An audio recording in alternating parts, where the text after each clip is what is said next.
For immortality in its fundamental sense does not mean merely some kind of personal survival of the bodily death.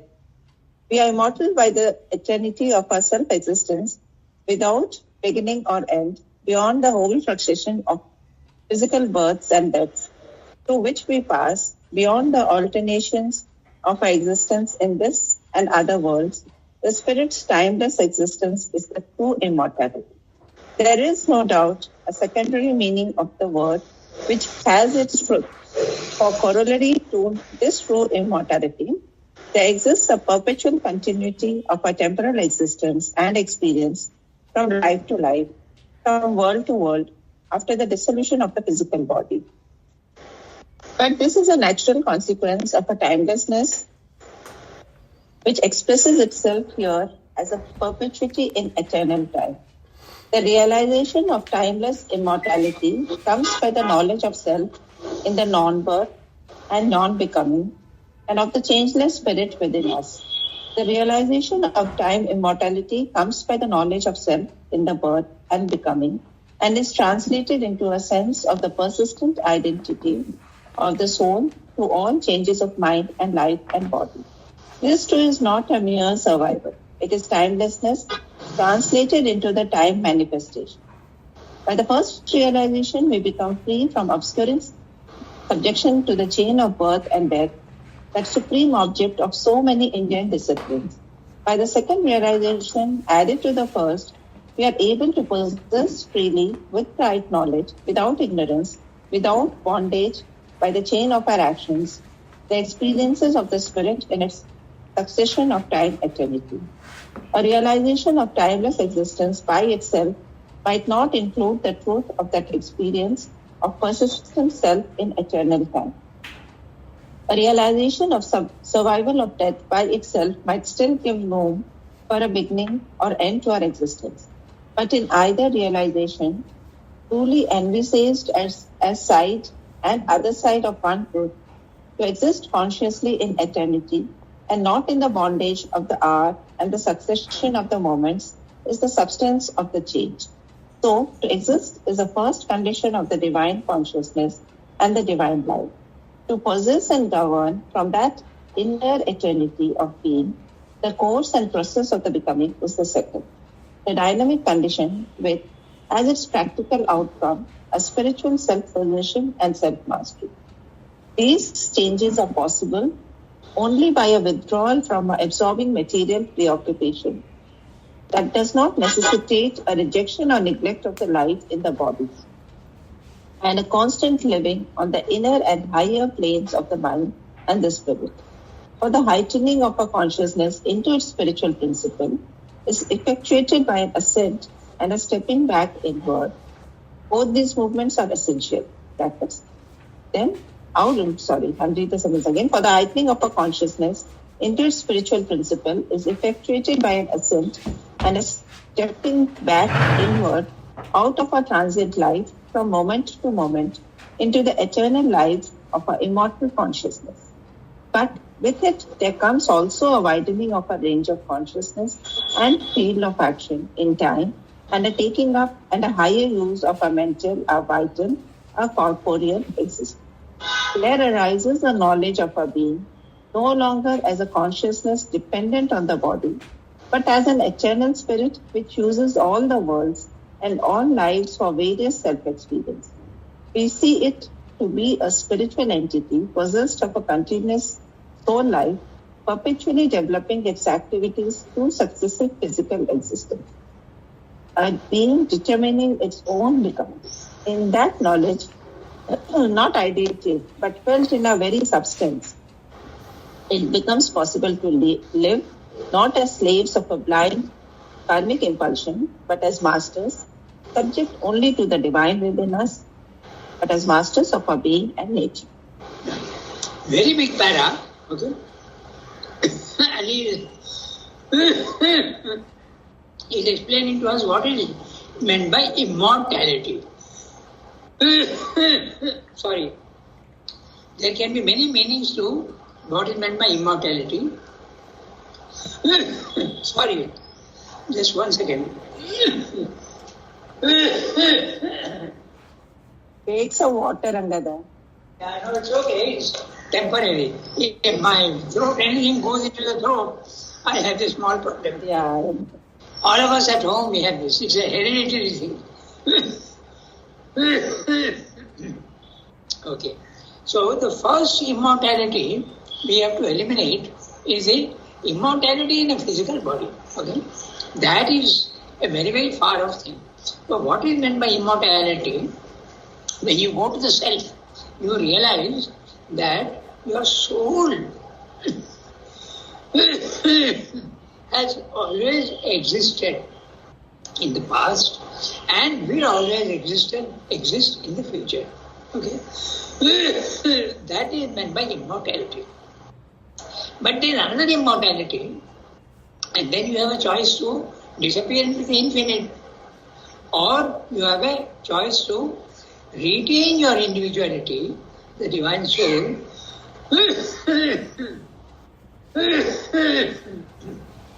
and live. There are many choices that the soul has. It can live in many of the spiritual planes of consciousness. Okay? Jana Loka, Ananda Loka, Brahma Loka. Or that is what is meant by these great rishis who live eternally in these higher planes of consciousness. Okay? Or, as according to Sri Aurobindo, come down again into the physical world, help the evolution. And this time when you come down to the physical world, just 1 second.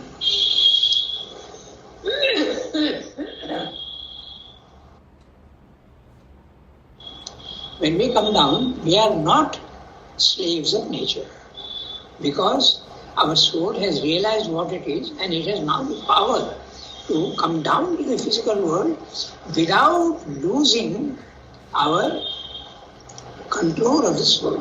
The soul is fully conscious, and when you come down, that's the phenomenon of the avatar.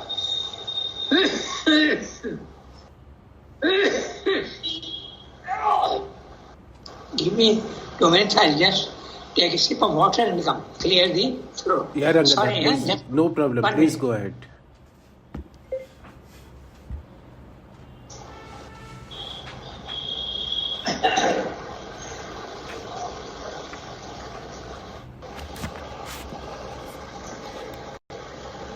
We will read each line, and it's a very long para, so it will take probably the whole period. We'll see one by one. I'm reading each sentence. For immortality, in its fundamental sense, what does it really mean? Does not mean merely some kind of personal survival of the bodily death. So what does this mean? When the body dies, you realize that you still have your individual consciousness in the subtle body. That is not immortality. When a person dies, he comes out of his body and into his subtle body. But then he realizes that he doesn't have a body anymore. Okay? That is not immortality. Normally what happens is after that, you shed the physical body, then there are all sorts of variations, but then normally what happens is you shed also your vital body, which is a slightly subtler body. It's a body within body. So there is a gross body which contains the vital body, and that also it contains the mental body. So all these bodies you reject one by one, and the soul normally after this, the psychic being goes to the psychic world and there assimilates. There is no use of the word assimilate. Digest, it means it digests all the meaning of the experiences that it had in this life. Okay? So when that happens, then you realize that the soul has grown somewhat from the previous life. Something is added to, in each life something is added to the soul's consciousness. And then normally you come down again into the physical world, and by the time you come down into the physical world again, you have forgotten, okay, what you have experienced. You are not conscious anymore of your body life. But when true immortality is there, and the soul has understood itself permanently what it is, it has the power to come down, but that happens only at the very high level. Then you come down, and now you have not lost your soul consciousness. Your body consciousness is there, but it's a secondary item. I remember we had a French teacher, I told you, okay, his name was Kanai Ganguly. And when he came, Sremnos told him, get him to come to Pondicherry. And when he came here, he was told that you come from a very high plane of consciousness. Okay? So, but at this level, he was like an ordinary man.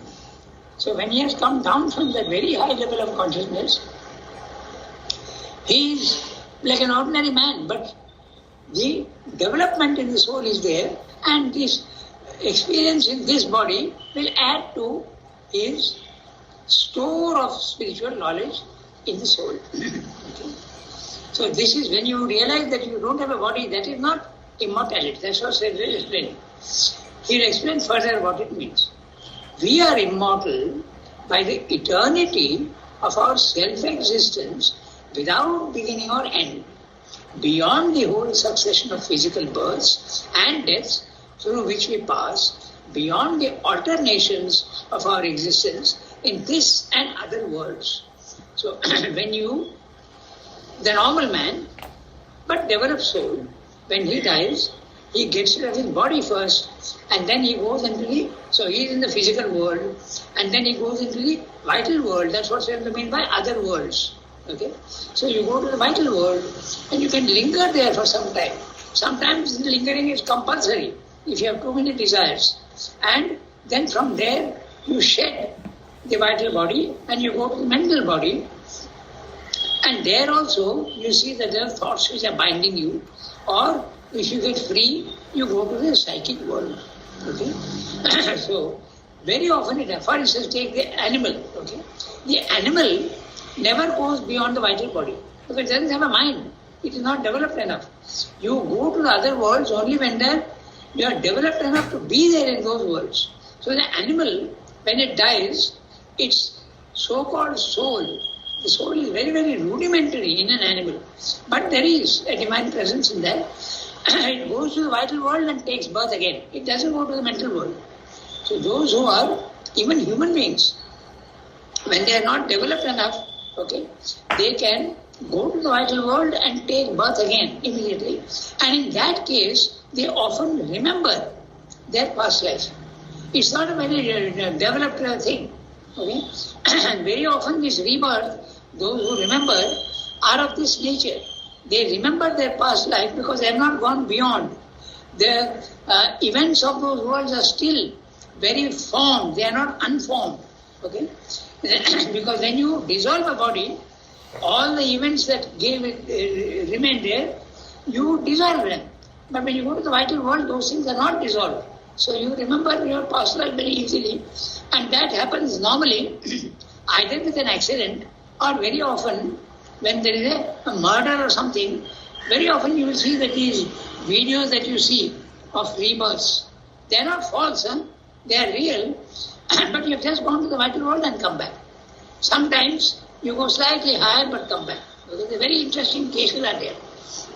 So the true immortality is when you realize that you have shed your physical body, your vital body, your mental body, and the soul is now in the psychic world, then you realize that you have always existed in the past and you will continue to exist in the future.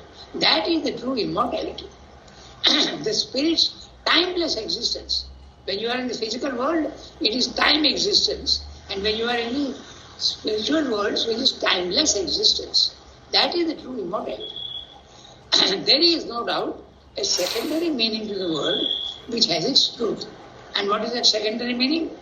For corollary to this true immortality, there exists a perpetual continuity of our temporal existence.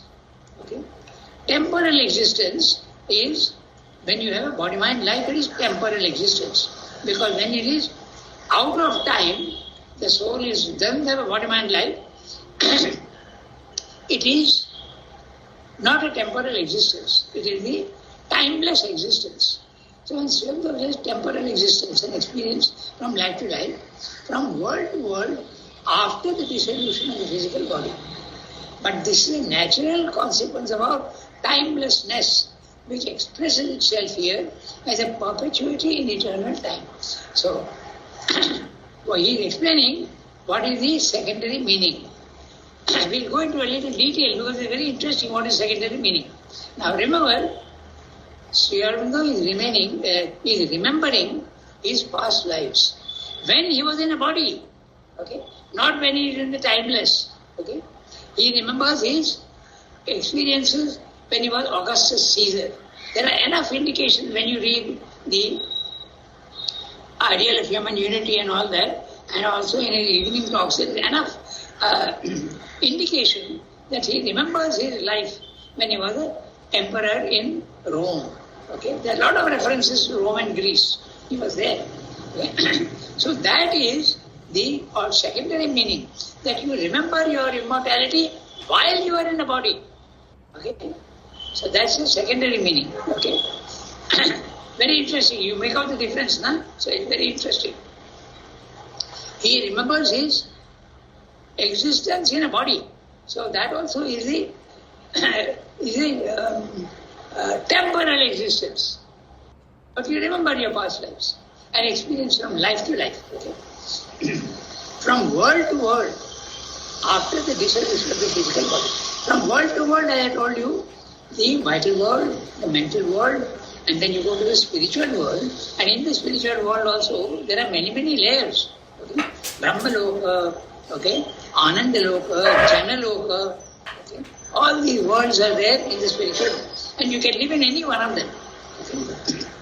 But this is the natural consequence of our timelessness, which expresses itself here as a perpetuity in eternal time. So even when you are eternal time, not eternal timelessness. So when you are in a remembering his past lives in a body. Okay? So it's very interesting, remembering past lives in a body, but there is also a remembrance of the past not in a body. Okay? Mother says in one place very interestingly, she says that she remembers her existence at the beginning of time. Okay? So that is not the temporal existence.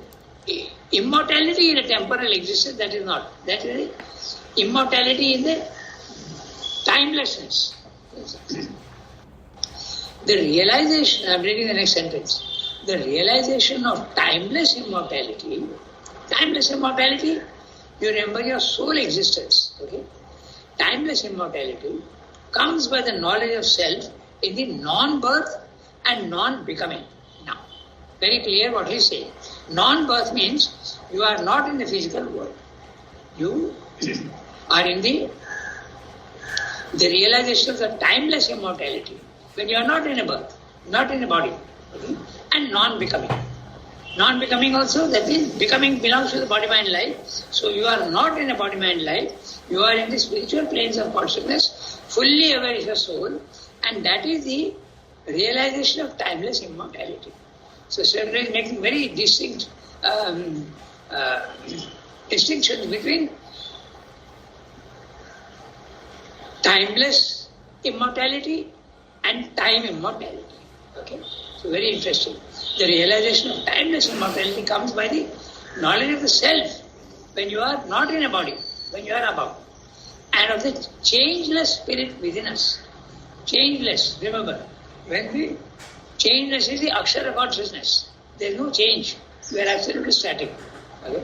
But when you are in the body-mind life, there is changing of your body, mind and life, but you are sufficiently well developed to remember your past lives. Okay? So, time immortality and timeless immortality. He is making a difference between the two. Okay? The realization of time immortality, now, when you are in a physical body, okay, comes by the knowledge of self in the birth and becoming, and is translated into a sense of the persistent identity of the soul through all changes of mind, life and body. In other words, you remember all your past lives. It's very interesting. When the World War was going on, Sri Lanka used to find fault with the military strategy of the Allies against Germany. And once when somebody asked him in the evening talks, "Sir, how do you know so much about military strategy?" So he answered, "Not in this life." Okay, so he remembers, and that means very clearly the reference is to when he was an emperor. Okay, Augustus Caesar. He had actually made the Roman Empire. The Roman Empire lasted for a long time, and he was instrumental in that. So you can see, how do you know all this? But you have to go behind the words when you read, and then you see that there is a connectedness. Sherlock often gives only hints. But very clearly when he's saying, not in this life, I know about military strategy, he remembers the military strategy when he was Augustus Caesar. So he is remembering in a body what he was in a body previously. Okay, so that's it. Time immortality. And the timeless immortality when you don't have a body. By the first realization, we become free. Which is the first realization? Timeless immortality. Outside the body, mind. But the first realization, we become free from obscuring subjection to the chain of birth and death. That supreme object of so many Indian disciplines. What is in liberation? What it means is just liberation. The soul gets free from the prison of body, mind, life, and then you realize that your soul is eternal. So that is the first realization, and that is the timeless immortality. Okay, very clear. By the first realization, we become free from obscuring subjection. Just 1 minute, my phone is ringing. Just 1 minute.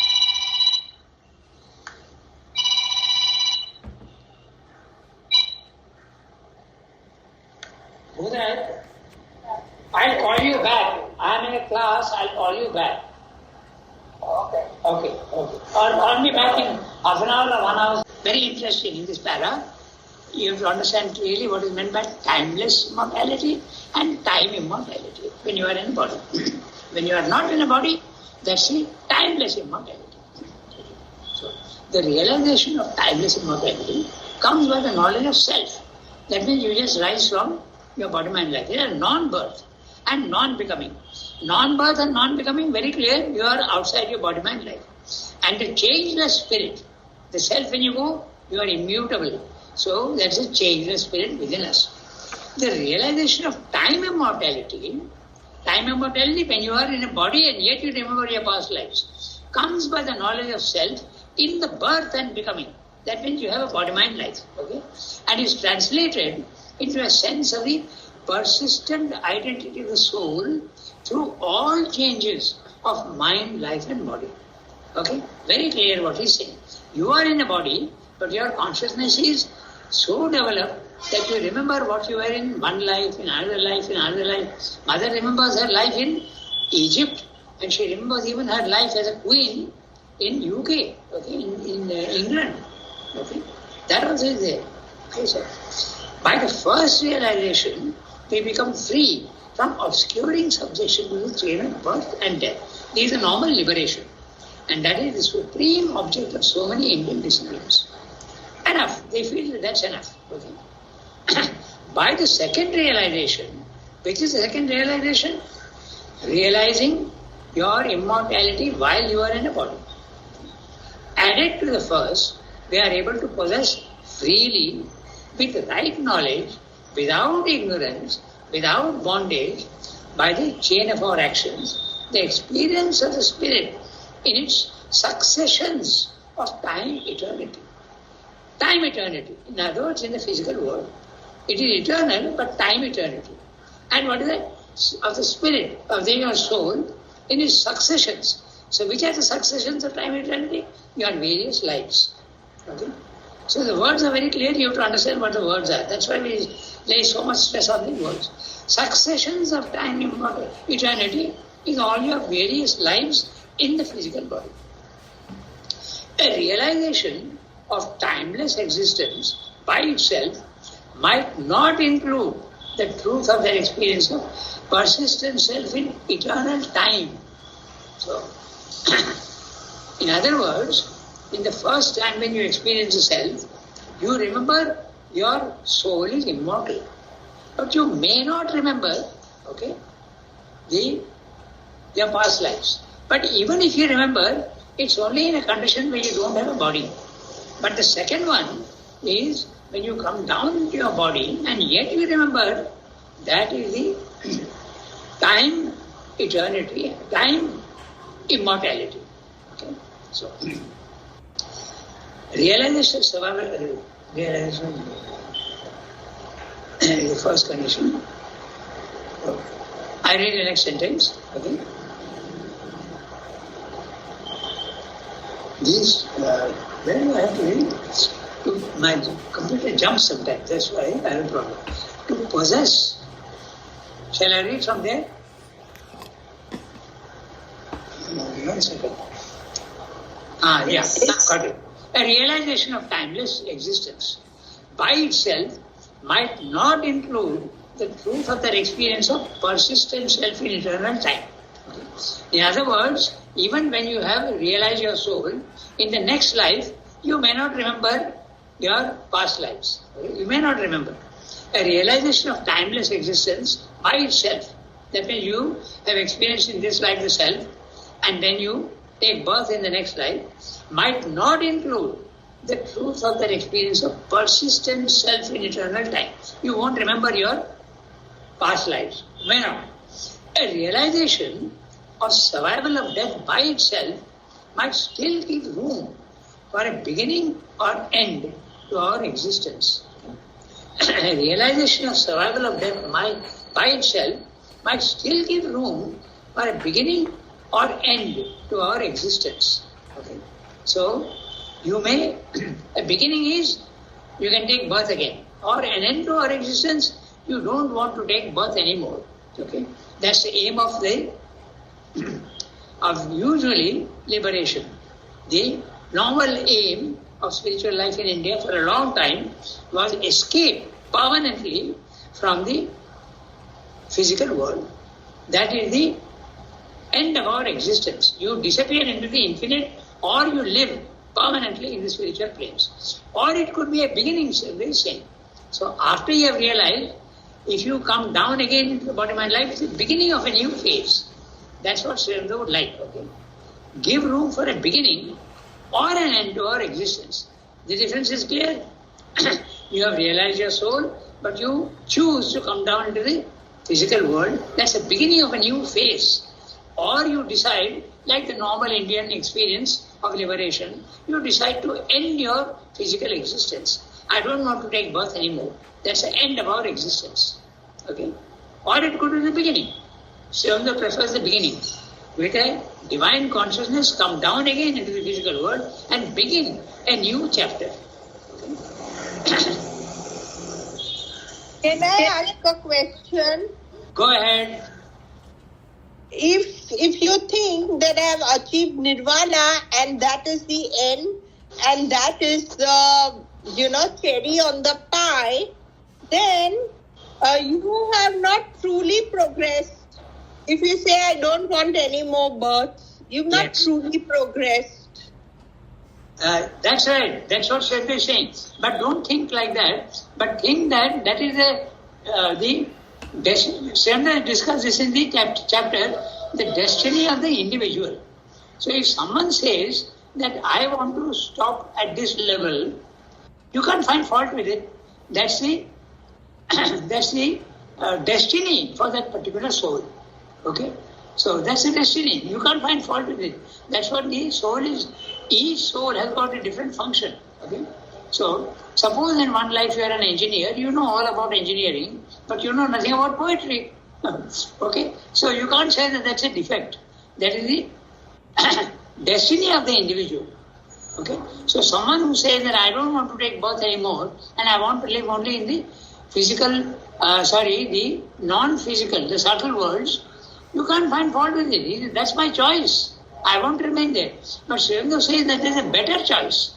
He is not critical, but he says that there is a better choice. The whole argument is the divine has created the world and there must be a purpose to it. So why do you want to reject something that the divine has done?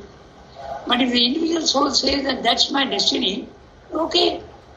But there is a better choice. The better choice is get the divine consciousness, but come down to the physical world, your life will become much richer and more meaningful. So what you are saying is right, but we should not criticize it. Okay?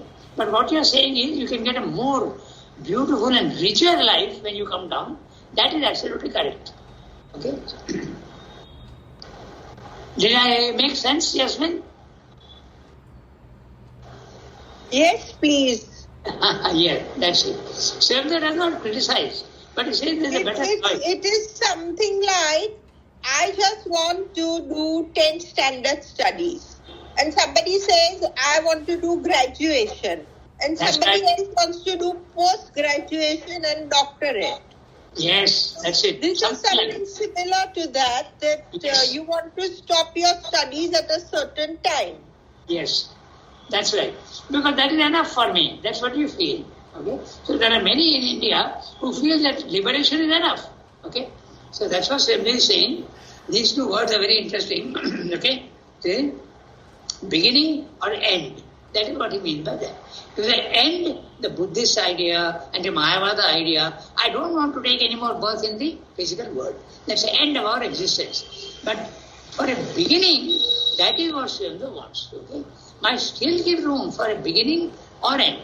The beginning, you start a new chapter with the divine consciousness come down to the physical body. In the beginning, you won't remember, but then because you have the divine consciousness, very soon, depending on your age, okay, you will start having spiritual experiences. Like Ramakrishna had his first spiritual experience even when he was 7 years old. Okay, he was one day walking in the village, and then he saw that in Bengal you have what is called Kal Boishakhi. Okay, so I think Jishnu would know about it. Kal Boishakhi is when the rainy season comes and the dark clouds fill the sky. Okay, before the rain, and then he saw white grains in the sky flying through, and again that background of black background, he saw these white grains, and it was something so beautiful that he lost his consciousness. So he had an experience when he was 6-7 years old. Okay, because he's such a even Sri Aurobindo. Yes, tell me. May I digress a little? And I was just wondering that all these terrorists in Pakistan, what kind of a soul they have and what kind of a mission they have? Yeah, that's a very, very rudimentary soul. Very rudimentary soul. Just like the animal has a rudimentary, it's not a question of good or bad or superior or inferior. It is just a state of development. Okay? That's all. We shouldn't find fault with it. It is there at that level. Okay? That's all. You can be at a vegetable level, you can be at an animal level, you can be at a human level in a very imperfect manner, you can be at a human level in a very developed manner, and you can be also a human being with a very high consciousness. All these are only grades, as you said. Okay, you are a BA pass, okay, then you become an MD, and then you become a PhD, and then you go even beyond that, okay, exactly like that, okay. There is no question of criticism or finding fault. It's just a level of consciousness at which you are. Okay, so now we go on to the next sentence. But in either realization, truly envisaged as side or other side of one truth, to exist consciously in eternity and not in the bondage of the hour and succession of the moments, is the substance of the change. Okay? So to exist, okay, This you have to read it in that way. Some they use the word so in that way. In this way, so. Thus, so to exist, thus to exist, is the first condition of the divine consciousness and a divine life. Okay? When you are outside your body, mind, life, it's not a divine life. It's a divine condition. But divine life means you are in a physical world. And that is what Sridhar is saying. So to exist with a body, mind, life, but having a divine consciousness even while you are in a body, mind, life. Okay? The word life has got very indication. Don't glide over it. Okay? You have a life only when you are in a body, mind, life. When you are in your body. When you are not in a body, it's not a life at all. It's a state of consciousness. Okay? That is why it is so difficult to understand Sriranga. You have to understand exactly what he means by life. A divine life means necessarily in a body. Okay? To possess and govern from that inner eternity of being, the course and process of the becoming is a second, the dynamic condition with, as its practical outcome, a spiritual possession and self-mastery. When you are without a body and you say that I don't want to come down anymore, then you don't possess your being. Okay? And there's no self-mastery. Your body, mind, life you are rejecting. But what Sridhar is saying, with the divine consciousness you come down to your body, mind, life, possess your nature. What is meant by possession? Complete control. When I possess my phone, I can do whatever I want with it. I am master of the phone. So when you self-possess, you are master of your own soul. You are not subject to nature. Okay? You are master. And self-mastery. There are two things. Self-mastery and world mastery. Okay? That is even better. Swarajya and Samrajya. Okay? Swara and Samraj. There are two. Self-mastery is the first. These changes are possible only with a withdrawal from our absorbing material preoccupation. Okay? Absorbing. When you are in a body, mind, life, it is very, very, you are completely closed in your thoughts and your body needs and your vital desires. Absorption in material preoccupation. That does not necessitate a rejection or neglect of the life in the body. You don't need to do that. Okay? This is parenthetical. So, so I'll read the sentence without the parenthesis. Okay? By withdrawal from our absorbing material preoccupation and a constant living in the inner and higher planes of the mind and body. So even when I have a body, mind, life, I am not in the, my soul is not in the body, mind, life, but it is at the higher level, and from there I am controlling the body, mind, life. For the heightening of our consciousness into its spiritual principle is effectuated by an ascent and a stepping back inward. So ascent is vertical climb. You go out of your body, mind, life. Okay? And a stepping back inward is the intraconscious, the horizontal. You go into your intraconscious, but you have not lost your contact with the body. You have not gone out of your body. Even in your body is a stepping back inward. That's the psychic. And the ascent is the self, going out of the body, mind, life. Both these movements are essential according to Sridhar. Okay? The usual Jnana Yoga path takes you to the self vertically, and the Bhakti Yoga normally takes you into the intraconscious, into your psyche. Okay? But Sridhar is saying both are essential for perfection. Out of our transient life, from moment to moment, and an eternal life of our immortal consciousness.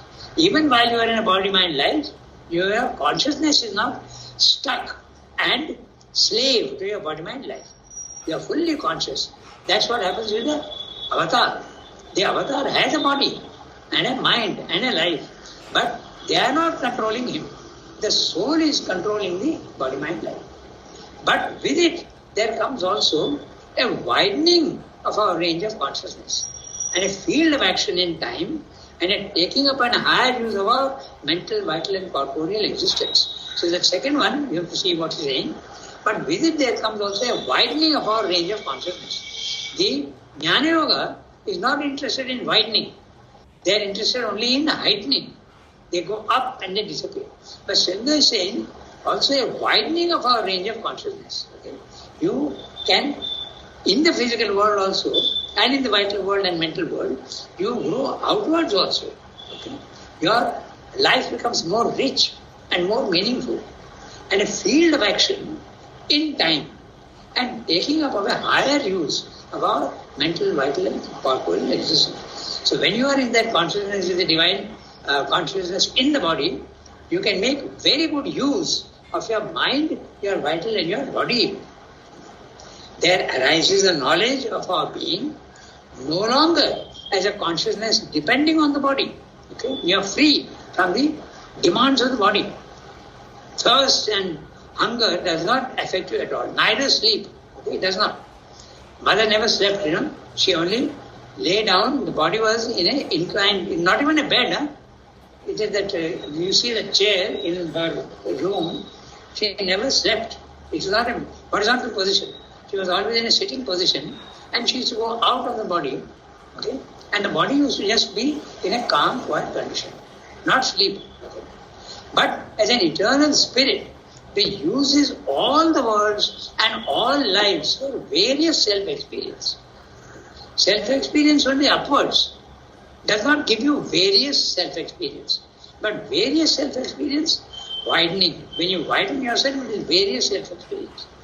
We see it to be a spiritual entity, possessed of a continuous soul life, perpetually developing its activities through successive physical existences. Even when you become conscious of your soul and you have realized your timeless eternity, even then you can also choose to come down with a divine consciousness and have the time eternity and time immortality in a successive activities through successive physical existences. Even after you have realized, you can have many, many lives in a fully divine consciousness. A being determining its own becoming. So it is not the becoming which is determining the being, but the being determining its own becoming. Becoming, body, mind, life. Being, soul. Okay? So the soul is determining the body, mind, life's condition. Not the, like in our case, it's the body, mind, life which is determining the soul. It is imprisoning the soul, not like that. Okay. In that knowledge, not ideated, but felt in our very substance. Now that's what I mean by substance. The body also will feel the ananda. The vital also will feel the power. The mind also will feel the knowledge. In that knowledge, not ideated, but felt in our very substance of the body, okay, it becomes possible to live not as slaves of a blind karmic impulsion, but as masters, subject only to the divine within us, of our being and nature. So, I'm sorry we have gone 5 minutes beyond our time, but it is a very interesting para, and his discussion, I hope, was clear. Okay, so there can be so many different interpretations of mortality. Okay. So I stop here today. Naturally, it's already 8:45. Okay.